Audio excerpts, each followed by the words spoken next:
Hello friends, मीनाच किचनमध्ये तुमचं खूप खूप स्वागत आहे। सध्या आवळ्याचा सीझन आहे, भरपूर आवळे आलेले आहेत बाजारात। तर आज मी तुम्हाला आवळा कँडी दाखवणार आहे। त्यासाठी आवळे हे स्टीम करून घेतलेले आहेत। स्टीम केल्यानंतर आवळ्यातून त्यातली बी जी आहे ती अलगद निघते। असेच सगळ्या बिया आपण काढून घेऊया।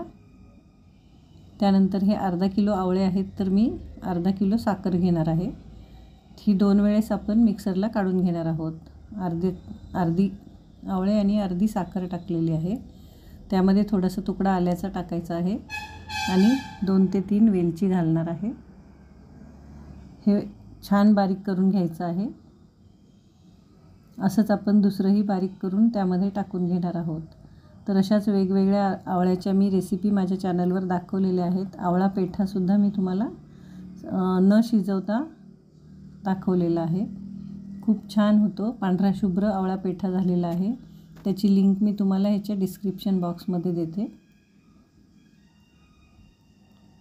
तर असा हा थोडा व्यवस्थित शिजवून घ्यायचा आहे।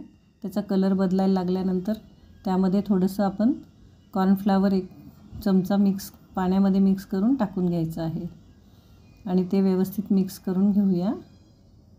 त्याचा गोळा होईपर्यंत आपण त्याला परतून घेणार आहोत।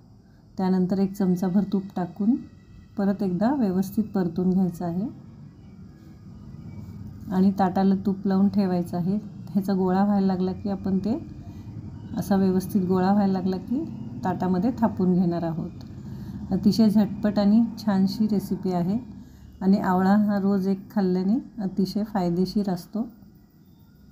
केसांच्या आरोग्यासाठी, स्किनच्या आरोग्यासाठी, सगळ्यासाठी आवळा खूप उपयुक्त आहे। तर ही अशी सोप्या छान छान रेसिपी मी माझ्या चॅनलवर दाखवलेल्या आहेत, त्या तुम्ही पाहून करू शकता। हे फ्रीजमध्ये ठेवायची गरज नाही, 10 मिनिटातच अशी छानशी वडी आपली सेट होते। तुम्ही पाहू शकता, अगदी झटपट आणि छान तयार झालेली आहे। त्याच्या आता छोट्या आवळा कँडी आपण तयार करून घेणार आहोत। अशा जाडसरच ठेवायच्या आहेत आणि व्यवस्थित अशा सगळ्या करून घेतल्यानंतर थोडीशी पिठी साखर घेऊन ती आपण त्यावर घोळवून घेणार आहोत। तर अशी वर्षभर टिकणारी आवळा कँडी आपली तयार झालेली आहे। अशाच विविध आणि छान छान रेसिपींसाठी तुम्ही माझ्या चॅनलला सबस्क्राईब, लाईक आणि शेअर करा।